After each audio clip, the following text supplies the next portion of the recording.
Warning, no animals were harmed in the making of this YouTube video. Oh, and also there will be tons of spoilers in this video, so go see the movie. You have been warned. Hey guys, what's going on? Carnage Candy here, and I nailed my first interview, my first celebrity acting interview. I got Gully from A Quiet Place Day One. How did it feel being in this movie, Gully? Will you accept a Cat of the Year award after the Academy gives it to you? And how was that long nap at the end of the film? How was that? Did they make you comfortable?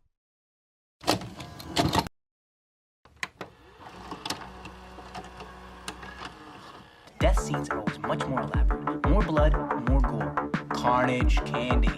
All jokes aside, guys, this past weekend I just went to the theater and checked out A Quiet Place Day One. I really love this franchise, actually. I love the first two movies. And I never really saw a trailer for this movie. I didn't avoid it because I'm not going to lie. I do avoid trailers sometimes because a lot just show way too much. This time, I just didn't see any. Like, I feel like that there was no marketing for this movie at all. Because I never saw a trailer, not even in a Hulu ad. I never saw this trailer. And then when I was like, oh, cool, A Quiet Place movie's coming out, I figured another one would. The other two are super successful. Those are two really good movies that I really like. This one's a little different. This is a prequel spin-off to the first two, so it's its own kind of thing. It stars Lupita Nyong'o. If I butchered that, I apologize. But she was in Us, and I really, really liked her in Us. She's a really good actress, and she plays this terminally ill woman that this movie kind of follows. It follows her cat, too. She has a cat. She's in this hospital, looks like, because she's dying from this illness, and it pretty much takes her on her voyage of the days or hours before this alien invasion hits. They're in Manhattan. So I don't think the hospital's in Manhattan, but they take a little trip to see the show that is in Manhattan. And when everything goes down, they're in Manhattan, her and some people that are also in this hospital, and her, I guess, nurse. You get some of their backstory, their character dynamic and all that, which is kind of, a lot of people don't like it. I liked it. It got me into the characters. Like, people complain. I'm really sick of people complaining, oh, we didn't really care about the characters that much. And then when they go into it like they did here, they were like, oh, well, I didn't really care about the story of the characters. I just wanted to see what was going to happen in the movie. Fuck that. I liked the buildup. I liked seeing what the patient was all about. Her life, like, you start to care about her. You know, you have to have that time in the movie. You can't just, like, go to. Like, I actually like the build-up and the side story that's going on here, because that's what the first one was. The first two ones, you're following this family, and you know about this family. You don't know too much about them, but you know enough to, like, keep you digested and not want them to die. So I feel like they have to do that a little bit. So people that are complaining about that, I'm not a fan. I like the buildup. If you don't, I guess that's fine, but I really like the buildup. Then they're on their way. They find out something's happening in the city, so they can't go get pizza. She's all upset about it. On their way back from the bus, they don't even go yet, I don't think. They might go a little bit. They might leave like a little bit. Invasion happens. Manhattan going crazy, and I really liked the chaos here. It made it realistic. I actually thought we were being invaded by aliens, man. Like, this is how it's going to happen. We're not gonna be prepared. Like, that's the point of war. We're gonna have to, like, accept it. We're gonna have to improv, you know? There's just chaos in Manhattan. It looks like 9/11 times 100. From what intelligence has gathered, it would be 9/11 times 100. 9/11 times 100. Jesus, that's... Yes, 91,100. Because there's just mad people around. Anything these things here, like New York City, they said is 90 decibels, they're getting swapped.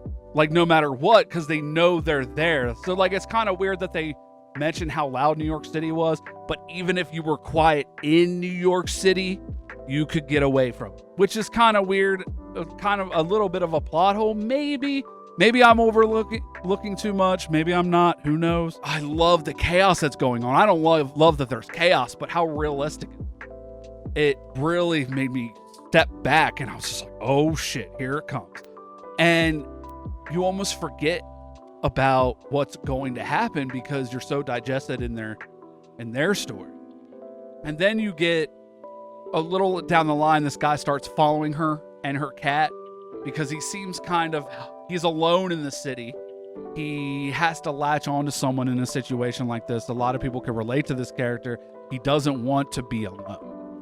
And he doesn't think he can do it alone when he probably could, but he just doesn't believe in himself. This character is played by Joseph Quinn from the Stranger Things season 4, I believe. He does an okay job. He's believable, you know. I didn't love his character. I didn't hate his character either. It was just kind of like plot fodder, if you will, when I guess it made it a little bit more interesting. It's kind of boring watching just one person escape rather than two people that have to communicate. I didn't like it or dislike it. It was okay for me. I was okay with that. You only find out a little bit more about these aliens. So if you came here to learn more, because we're not getting that much, we don't know everything about these alien species yet. If you're going for that, this is not the movie. This is a side movie. It doesn't further the plot at all, I believe, but there is one part that furthers our knowledge into these beings. And it looks like they're using humans as like growth to reproduce. And their lair is destroying part of the planet. And they've only been there for like one day, which is sort of a plot hole too. If it is destroying the planet, unless it's just like how it looks when they do that. If it seems like it's destroying the planet, and that's why they go from planet to planet. It looks like that might be a plot hole, because in 1 and 2 they're like not for like a long time, but it's like day 400. You'd think that they start using a lot of the planet by then. Maybe. I don't know the rate. It's kind of weird to me that it doesn't seem like they touch the planet in those movies, and in this one there's like more story to them, and like they're harvesting humans, it looks like, instead of killing them. Maybe they are killing them, but they're dragging them because they're harvesting them. That's all we get. That's the only addition thing we get. We already knew they couldn't swim. We already knew their hearing could be fucked up. That's basically all we do, and we got a little bit more. And I kind of don't like that that's all we got. Most people went into this movie wanting more about these beings. We didn't get much. We walked out knowing a tad bit more, nothing really. So we're probably going to have to watch the next one, and they're going to make a next one. Maybe they just keep making new stories of how it went down around different people. Who knows how they do it? Let's talk about the elephant in the room, or the cat in the bag, I should say. I love the cat. I love the cat. Even if you don't love cats, I feel like you gotta love the cat, man. I actually have a cat that looks exactly like this cat. Gulliver Spots, man. Look, starred in this movie. If there needs to be a award ceremony for animals in movies, because this cat, good job to the cats or cat that played this cat. Good job.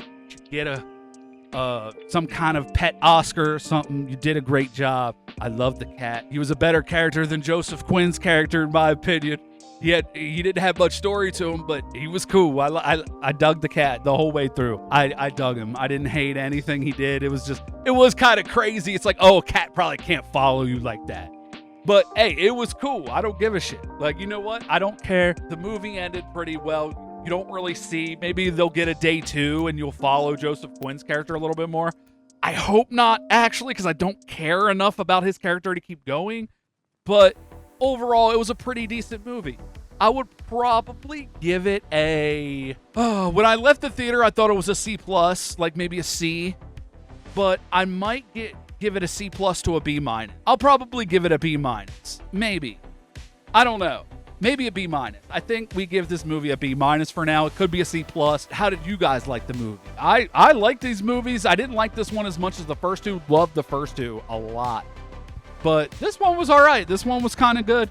I was entertained throughout the entire film, so I can't really give it a lower than a C+, I feel like. But there are some things that I didn't like about it. I really want to hear what you guys have to say about it. Comment down below how you liked it, or if you didn't care about the movie. Just let me know. Like and subscribe. I'm going to be making more content. A lot of just horror stuff. If you fuck with horror, You fuck with me, like and subscribe, and we'll take it from there and do this thing. All right. Later.